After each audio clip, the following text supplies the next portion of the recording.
Hi everyone, welcome back to the channel. आज के video में हम लोग टॉपिक करेंगे issues of children with special needs, जो कि आपके बीएड में एक टॉपिक है। जो आपका इंक्लूसिव एजुकेशन वाला जो सब्जेक्ट है ना, उसके अंदर एक टॉपिक है कि issues of children with special needs.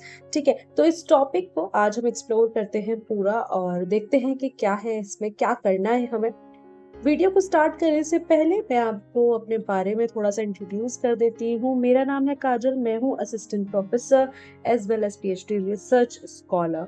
उसके अलावा मैंने क्वालिफाई किया है UGC NET, CTET, UP TET, so you can rely upon me. तो उसके अलावा यहाँ पर आप देखेंगे कि इस चैनल पर बहुत सारे वीडियोस जो हैं बीएड एमएड से रिलेटेड आपको इजीली मिल जाएंगे। ठीक है, तो आज का जो टॉपिक है हमारा issue of children with special needs, उसको हम देखते हैं। ठीक है, तो भाई सबसे पहली बात तो ये है कि इश्यूज क्या क्या आते हैं, है ना। तो सबसे पहला इशू अगर मैं बात करूं तो सबसे पहला इशू क्या है, एक्सेस टू एजुकेशन। सबसे बड़ी प्रॉब्लम जो है, जो स्पेशल चाइल्ड होते हैं, स्पेशल चाइल्ड है ना, उनको सबसे बड़ा इशू क्या आता है। उनको क्या आता है कि भाई आप क्या मतलब उनको एजुकेशन मिल ही नहीं पा रही। क्यों नहीं मिल पा रही है? क्योंकि आपके पास इंफ्रास्ट्रक्चर ऐसा नहीं है, आपके पास करिकुलम ऐसा नहीं है ना, आपके पास रिसोर्सेज नहीं है, ये सारी चीजें आपके पास है नहीं। इसीलिए जो स्पेशल नीड के चाइल्ड हैं, जो स्पेशल चाइल्ड हैं, उनको क्या नहीं मिल पा रही है, वो एजुकेशन जो उनको रिक्वायर्ड है। ठीक है, तो जैसे हमने यहाँ लिखा है कि many special needs children encounter barriers इन एक्सेसिंग क्वालिटी एजुकेशन, है ना। क्वालिटी, देखो एजुकेशन मिलना और क्वालिटी एजुकेशन मिलना इज अ डिफरेंट थिंग, है ना। क्योंकि आप किसी को एजुकेट, आपने बहुत सारे स्कूल्स देखे होंगे, बच्चे स्कूल्स जा रहे हैं बट बच्चे कुछ जान नहीं रहे हैं, है ना। हमें पता है कि हमारे यहाँ पे जो रीडिंग राइटिंग है वो 5th क्लास तक बहुत ही ज्यादा पुअर है। 5th क्लास के बच्चे भी बहुत सारी चीजें नहीं जानते हैं। तो जो स्पेशल चाइल्ड है उसके लिए तो सिचुएशन सोचिए कि कितनी ज्यादा खराब होगी, है ना। तो क्यों उनको एक्सेस टू एजुकेशन, एजुकेशन मिलने में उनको क्यों प्रॉब्लम्स होती हैं? क्योंकि हमारे पास इंक्लूसिव प्रैक्टिसेस नहीं है।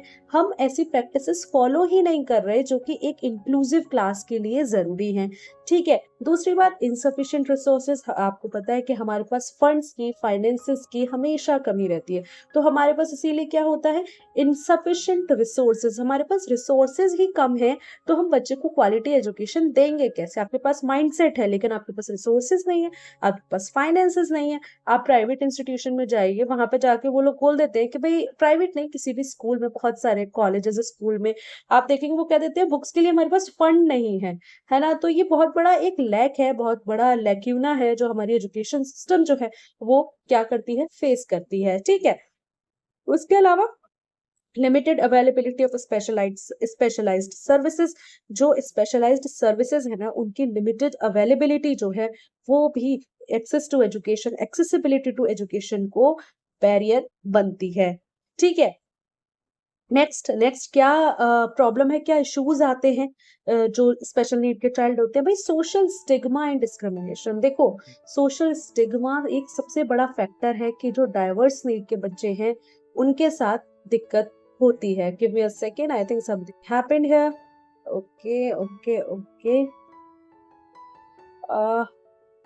Give me a second, wait, something happened, ओहो, ओके, है ना। तो सोशल, लेट्स स्टार्ट। ओके, तो सोशल स्टिग्मा एंड डिस्क्रिमिनेशन जो है वो एक इम्पॉर्टेंट पार्ट यहाँ पर जो है वो बनता है।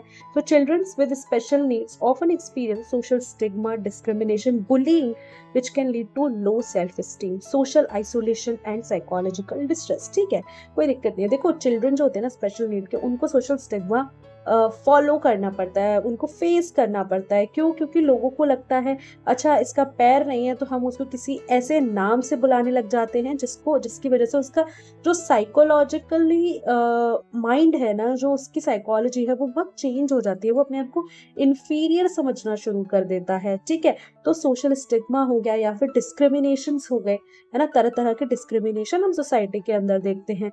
ब्लाइंड है उनको लेकर के, या कोई डेफ है उनको लेकर के, विजुअली इम्पेयर्ड या हियरिंग इम्पेयर्ड कोई चाइल्ड है, इन सबको लेकर के ना डिस्क्रिमिनेशन हमारी सोसाइटी के अंदर बने हुए हैं। एंड आई थिंक कि आप लोगों ने वो सब फेस किया, आप लोगों ने सब देखा है कि किस तरीके से किक करते हैं। डिस्क्रिमिनेशन के अलावा बुलिंग, एक बुलिंग जो है ना वो बहुत बड़ा फैक्टर है। बच्चे चिढ़ाते हैं, क्यों चिढ़ाते हैं? क्योंकि आपने उनकी जो अप्रेजिंग है वो ऐसे नहीं की है कि वो दूसरे बच्चे को अपने साथ इंक्लूड कर पाए। वो क्या कर रहे हैं? बुली कर रहे हैं। वो उनकी सोसाइटी के अंदर मैच नहीं हो रहा, उनकी सोसाइटी के अंदर बैठ नहीं पा रहे, इंक्लूड नहीं हो पा रहे।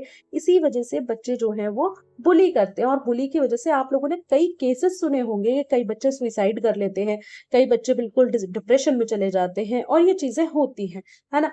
तो ये एक फैक्टर है, social stigma and discrimination. Other thing is limited accessibility. Definitely accessibility ही नहीं है। क्यों नहीं है एक्सेसिबिलिटी? देखो, आपने सोचा मैं क्वालिटी एजुकेशन दे दूंगा या फिर मैं क्वालिटी एजुकेशन दे दूंगी, लेकिन आप नहीं दे पा रहे। क्यों नहीं दे पा रहे? क्योंकि आपके पास बिल्डिंग ही नहीं है। आपने अपने जो स्कूल है उसके अंदर मान लो आपने बुक्स रख दी सारी की सारी, जो भी चाहिए, ब्रेल में चाहिए या हियरिंग एड चाहिए, आपने सब दे दी, लेकिन आप उस बच्चे को एक एक्सेसिबल बिल्डिंग नहीं दे पाई, है ना। जो विजुअली इम्पेयर्ड है उसके लिए आप ऐसा स्ट्रक्चर ही नहीं बना पाए जिसमें वो इजीली चल पाए, या जो ऑर्थोपेडिकली स्पेशल है उसके लिए आप रैंप नहीं बना पाए हैं, है ना। उसके पास सीढ़ियां हैं तो वो अपने व्हीलचेयर लेकर कैसे जाएगा, पढ़ेगा कैसे वो, है ना। तो आपके पास इंफ्रास्ट्रक्चर ही नहीं है। दूसरी बात, ट्रांसपोर्टेशन। को पता है हमारी बसेस कैसी होती है? सीढ़ियों वाली होती है। उसके अंदर बताइए कि कितनी ज्यादा दिक्कत होगी एक ऑर्थोपेडिकली इम्पेयर्ड बच्चे को। सेकेंडरी थिंग, सिर्फ ऑर्थोपेडिकली नहीं, अगर कोई विजुअली इम्पेयर्ड है, आपको पता है हमारे यहाँ बसेस कैसी होती हैं, है ना, एकदम चली चली जा रही हैं। तो लैक ऑफ ट्रांसपोर्टेशन भी एक बहुत बड़ा मैटर बनता है क्वालिटी एजुकेशन प्रोवाइड करने में, ठीक है। उसके अलावा public spaces hinder the participation of special needs. बिल्कुल, पब्लिक स्पेसेस जो है वो वहां पर पार्टिसिपेशन जो है वो बहुत कम हो पाता है चिल्ड्रन का, जो स्पेशल नीड्स होते हैं। क्यों? क्योंकि लोग वहां पर करने नहीं देते हैं, ठीक है। दूसरी बात, फाइनेंशियल कॉन्स्टेंट्स हमेशा रहते हैं, है ना। तो जो फाइनेंशियल जो चाइल्ड है स्पेशल नीड का, उनकी फैमिलीज जो है वो फाइनेंशियल चैलेंजेस जो है फेस करती हैं। क्यों? क्योंकि भाई विजुअली इम्पेयर्ड है, मतलब कोई भी स्पेशल चाइल्ड है, मान लो कोई भी है, विजुअली इम्पेयर्ड है, हियरिंग इम्पेयर्ड है, कोई भी चाइल्ड है, तो आपको पता है कि उसके ट्रीटमेंट के लिए फैमिली बहुत काम कर रही होगी। उसके ट्रीटमेंट पे फैमिली बहुत सारे अपने फाइनेंसेस, अपने पैसे खर्च कर रही होगी, है ना। और अगर वो मेडिकल केयर पे पैसे खर्च कर रहे हैं तो फिर वो पढ़ाई के लिए कैसे करेंगे? आपको पता है आज के टाइम में जो एजुकेशन है वो बहुत बहुत हैवी है, बहुत लाइक काफी एक्सपेंसिव है ना। हमारे पास काफी एक्सपेंसिव एजुकेशन हम देख रहे हैं आजकल। और एक्सपेंसिव क्यों है? क्योंकि क्वालिटी एजुकेशन के नाम पे हमें वो एक्सेस मिल रहा है ना। आप किसी और स्कूल में जाएं जहाँ पे लो है, वहां पे जहाँ पे फीस कम है, लेकिन वहां पर आपको क्वालिटी एजुकेशन नहीं है। तो एक समाज के अंदर बैठने के लिए जो एजुकेशन उसे चाहिए बच्चे को, वो नहीं मिल पा रही। क्यों नहीं मिल पा रही? क्योंकि उसके पास फाइनेंसेस नहीं है। और फाइनेंसेस कहाँ जा रहे हैं? फाइनेंसेस जा रहे हैं मेडिकल केयर में। अगर कोई ऑर्थोपेडिक है तो उसको थेरेपी के लिए जा रहा है, या हियरिंग वाले भी थेरेपी के लिए जाते हैं, या हियरिंग वाला तो उसको असिस्टिव डिवाइसेस की जरूरत है ना, उसको सुनने के लिए हियरिंग एड की जरूरत है। और भी जो सर्विसेज हैं स्पेशल एजुकेशन की, सोशल एक्टिविटीज, सोशल एटिकेट सिखाने में फैमिली के उसके बहुत पैसे जाते हैं, है ना। तो ये सारे जो फैक्टर्स है ना, ये भी एक बहुत बड़ा फैक्टर यहाँ पर बनता है, जो इश्यूज आते हैं चाइल्ड के साथ, ठीक है। नेक्स्ट अगर हम देखें health care disparities, definitely health care disparity एक one of the important factor हमें यहाँ पर देखने को मिलता है ना। तो देखो, क्वालिटी एजुकेशन तो उन्हें मिल ही नहीं पा रही है ना। क्वालिटी एजुकेशन में तो उनको दिक्कत हो ही रही है, उसके साथ साथ उनको किस में दिक्कत हो रही है? Adequate health care service provide करने में, जैसे कि specialized medical care, therapies, mental health support. आपको पता होना चाहिए कि हमारे यहाँ हॉस्पिटल्स हैं। एक जनरल हम देखेंगे वायरल हो गया, फ्लू हो गया, उसके लिए आपको मिलेगा, आपको हॉस्पिटल आराम से मिलेगा। लेकिन आपको अगर कोई स्पेशलाइज्ड मेडिकल केयर देनी है, उसके लिए आपको एक मेट्रो सिटी में जाना पड़ेगा। आपके पास हेल्थ के लिए उतनी सर्विसेज अच्छी आपके सिटी में नहीं मिल रही हैं। आपको कहाँ जाना है? मेट्रो सिटीज में जाना है। अगर आपके यहाँ पर है भी तो वहाँ इतनी भीड़ है, इतना रश रश है कि आप वहाँ पे ले ही नहीं सकते जो मेडिकल केयर है ना। तो और डेफिनेटली सबसे पहली बात तो ये कि स्पेशलाइज्ड मेडिकल केयर हर जगह है ही नहीं, उसकी बहुत ज़्यादा कमी हम अपने कंट्री में देखने को मिलती है। और उसका जो इफेक्ट है वो किसके ऊपर आता है भाई, बच्चों के ऊपर आता है। उनकी उनकी लाइफ है, एक ही लाइफ है, और उनकी लाइफ में वो एजुकेशन नहीं मिल पा रही, उनको हेल्थ केयर भी नहीं मिल पा रही। अगर शायद उनको हेल्थ केयर अच्छे से मिल पाए तो वो एजुकेशन में अपना दिमाग लगा पाए, है ना। वो ट्रैवलिंग कर रहे हैं, उसमें भी एक्सपेंसेस जा रहे हैं, वो बाहर जाके ट्रीटमेंट करा रहे हैं, वहां रहने का, उनका होटल का खर्चा, उनका खाने का खर्चा, और अकेला पर्सन नहीं जाता है, फैमिली साथ में जाती है। तो बहुत सारी यहाँ पे दिक्कत हेल्थ केयर डिस्पैरिटीज की वजह से भी आती हैं। ठीक है, next one is इनएडिक्वेट support services. Definitely support services भी बहुत ज्यादा इनएडिक्वेट है।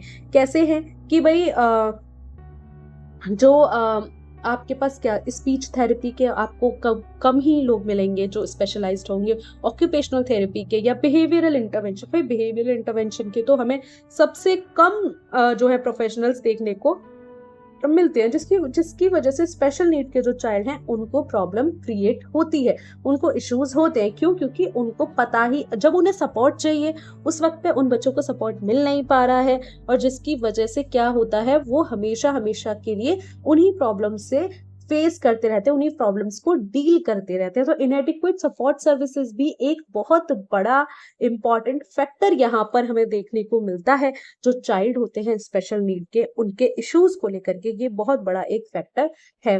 Next thing is educational inequality. Definitely educational inequality एक one of the important factor है। क्यों? क्योंकि आपके पास एजुकेशनल इनइक्वालिटी वो फेस करते हैं। क्यों करते हैं? देखो, हमने अभी भी देखा कि एक्सेसिबिलिटी टू रिसोर्सेस नहीं है, रिसोर्सेस के पास नहीं जा पा रहे, एजुकेशन के पास नहीं जा पा रहे, ये सब हमने देखा। और उसकी वजह से क्या होता है, एजुकेशनल इनइक्वालिटी आती है ना। क्यों? क्योंकि बच्चे को एजुकेशन तो मिल नहीं पाई, एजुकेशन नहीं मिल पाई, तो जब वो एक जॉब सेक्टर में गए तो वहां पर क्या हुआ, एक बच्चा तो अच्छे से पढ़ा हुआ आया, एक बच्चे के पास वो स्किल्स ही नहीं है, जॉब कैसे मिलेगी? नहीं मिलेगी ना। तो क्या होगा कि आपके पास, अगर मान लो जैसे किसी भी फॉर एग्जांपल किसी भी बुक का नाम ले लेते हैं, जैसे कि कोई बुक है बीसी गुप्ता।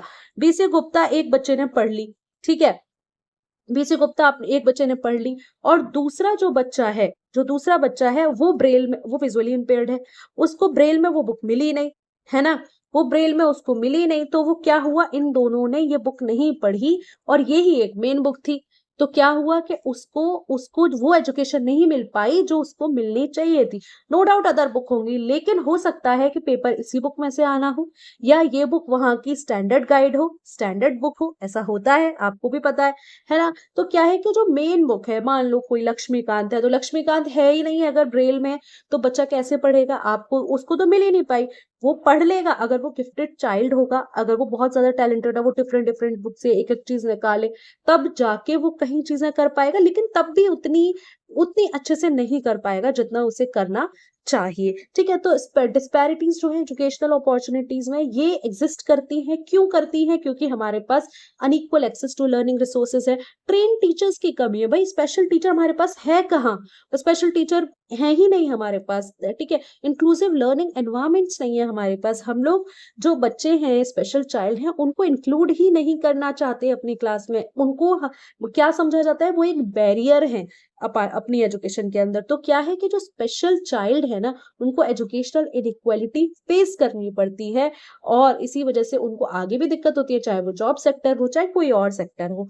उनको एक एजुकेशन मिल जाना, एक नॉर्मल एजुकेशन मिल जाना ही एक बहुत बड़ी बात यहाँ पर हो जाती है। ठीक है, तो एक ये फैक्टर हो गया हमारा कि educational inequality. Then transition to adulthood. ठीक है, तो आपको पता है, हम सब बीएड के आप लोग स्टूडेंट्स हैं, तो आपको पता होना चाहिए, आपने सबने एडोलेसेंस, एडल्ट, ये सब पढ़ा होगा, है ना। तो चाइल्डहुड से जब आप एडल्टहुड में जाते हैं, तो ये बहुत ही चैलेंजिंग हो जाता है। किसके लिए? स्पेशल चाइल्ड के लिए। देखो, जनरल चाइल्ड है जो नॉर्मल है, जिसको कोई दिक्कत नहीं है, जब उसको ही एडोलेसेंस में इतनी दिक्कत होती है, तो अब मान लो, तो सोच लो कि जो स्पेशल चाइल्ड होगा उसको कितनी दिक्कत हो रही होगी, है ना। तो जो ट्रांजिशन फेस होता है ना एडल्टहुड का, यहाँ पर ये बच्चे बहुत ज्यादा प्रॉब्लम फेस करते हैं। ठीक है, क्यों? क्योंकि उनके पास लिमिटेड क्या है, वोकेशनल ट्रेनिंग बहुत कम है, एम्प्लॉयमेंट अपॉर्चुनिटीज उनके पास कम है और इंडिपेंडेंट लिविंग सपोर्ट तो उनपे है ही नहीं। तो ये सारे जो फैक्टर्स हैं, ये क्या हैं? ये एक इशू एक क्रिएट होते हैं किसमें, एक जो स्पेशल चाइल्ड है उनके लिए एक ये बहुत बड़ा इशू यहाँ पर हमें देखने को मिलता है। Next is legal protection and advocacy. ठीक है, तो नेक्स्ट क्या है, लीगल प्रोटेक्शन। तो स्पेशल चाइल्ड जो है उन वो क्या करते हैं, challenge in accessible their legal rights. उनको लीगल राइट्स मिलने में भी बहुत दिक्कत होती है, प्रोटेक्शंस मिलने में, टाइटल्स मिलने में, है ना, अंडर डिसेबिलिटीज लो। आपको पता है हमारे यहाँ का जो जुडिशरी सिस्टम है, थोड़ा सा लेक्यूना वहां पर हमें देखने को मिलता है ना। तो लीगल सपोर्ट मिलने में इनको दिक्कत होती है, इनको अब अपनी डिसेबिलिटी लॉ के अंदर भी ये चीजें देखने को मिलती हैं। आप ट्रेन में ट्रेवल कीजिए, आपको पता होगा, आप देखेंगे कि जो हैंडीकैप्ड है, जो विजुअली इम्पेयर्ड है, या कोई भी आप देखेंगे किसी भी तरह से स्पेशल है, वो क्या करेगा, वो क्या कर रहा है, वो बैठा है ना, वो खड़ा हुआ है, लेकिन जो नॉर्मल हैं वो लोग बैठे हुए हैं, है ना। तो ये सारी चीजें क्या होती हैं, ये सारी चीजें एक इशू बनती हैं, किस चीज में, इश्यूज बनती हैं बच्चों के लिए, स्पेशल चाइल्ड के लिए। ठीक है, so next one is parental stress and support. Parental stress and support भी एक बहुत बड़ा फैक्टर है ना। तो जो पेरेंट्स हैं स्पेशल चाइल्ड के, देखो पेरेंट्स के लिए हम सब जानते हैं उनका बच्चा बहुत इंपॉर्टेंट होता है। तो क्या होता है कि उनको भी बहुत हाई लेवल का स्ट्रेस हो जाता है, इमोशनल स्ट्रेन होता है बच्चे को लेके, यहाँ वहां जा रहे हैं, बच्चा बुली जो है फेस कर रहा है, बच्चा वो चीजें नहीं कर पा रहा जो वो करना चाहता है। तो ये पेरेंट्स के ऊपर भी एक बहुत बड़ा स्ट्रेस होता है। हम सब बात करते हैं कि स्पेशल चाइल्ड को ये दिक्कत होती है, स्पेशल चाइल्ड को ये दिक्कत होती है, हम कभी भी पेरेंटल स्ट्रेस की बात नहीं करते, है ना। तो पेरेंटल स्ट्रेस भी होता है, पेरेंट्स को होता है। वो आप देखेंगे ऑटिज्म का चाइल्ड है या कोई भी और बीमारी का चाइल्ड है, पेरेंट्स को हमेशा दिक्कत होती है, हमेशा दिक्कत होती है, क्योंकि एक स्पेशल चाइल्ड है, उसको केयर गिविंग डिमांड ज्यादा चाहिए, है ना, पेरेंटल सपोर्ट उसको ज्यादा चाहिए, रिस्पाइट केयर चाहिए, और कम्युनिटी रिसोर्सेज भी दिलवाने में पेरेंट्स का हेल्प उनको चाहिए होता है, हर चीज में उनको पेरेंट्स का हेल्प चाहिए। तो यहाँ पे ना पेरेंट्स, मुझे लगता है कि अगर मैं इश्यूज की हम बात करें तो ये वाला फैक्टर अगर आप देखेंगे तो ये भी एक बहुत इंपॉर्टेंट है। पेरेंट्स के लिए ये बहुत बड़ा इशू हो जाता है, बहुत बड़ा स्ट्रेस का एक रीजन होता है, क्योंकि they want to give their child best life but they are unable to give that, है ना। क्योंकि वो हर कोशिश कर रहे हैं कि वो अपने पेरेंट्स को, अपने बच्चों को जो है वो सारी चीजें दे पाए, और वो कोशिश भी करते हैं, वो पूरी कोशिश कर रहे हैं, लेकिन समाज से वो नहीं लड़ पाते, वो उन इनएडिक्वेसी से नहीं लड़ पाते जिनसे वो लड़ना चाहते हैं। ठीक है, तो ये हो गया हमारा एक ये तो अगर हम कंक्लूड करें इस बात को, तो भाई ये इश्यूज जो है वो अंडरस्कोर करता है कि हमें diverse need of special child को एड्रेस करना पड़ेगा, इंक्लूसिव पॉलिसीज हमें लानी पड़ेंगी, कॉम्प्रिहेंसिव सपोर्ट सर्विसेज हमें लानी पड़ेंगी, अवेयरनेस कैंपेन्स हमें चलाने पड़ेंगे, और सोशल एक्सेप्टेंस लानी पड़ेगी। जो सोशल स्टिग्मा है ना, उसको हमें तरीके से, किसी ना किसी तरीके से खत्म करना पड़ेगा। No doubt there are many changes that has been happening around about. जब पहले इतनी चीजें नहीं होती थी, लेकिन इस वक्त जो है वो चीजें बहुत कुछ बदल चुकी हैं, बहुत कुछ बदल चुकी हैं, लेकिन अभी भी बहुत कुछ बदलने की जरूरत है। ठीक है, तो ये हमारा टॉपिक था। आई होप आपको ये टॉपिक पसंद आया होगा, है ना। तो जो भी था, ठीक है, हमारा जो ये टॉपिक था, it was very nice topic. अगर आप इसको पढ़ेंगे, है ना, तो इसको पढ़िए, अच्छे से आराम से पढ़िए, और आपको कोई इशू आता है तो आप डेफिनेटली आप कमेंट सेक्शन में कमेंट करिए और बताइए आगे आपको किस टॉपिक पे वीडियो चाहिए, या आप क्या और चाहते हैं, या क्या इम्प्रूवमेंट आप सजेस्ट करना चाहते हैं। So thank you so much for watching.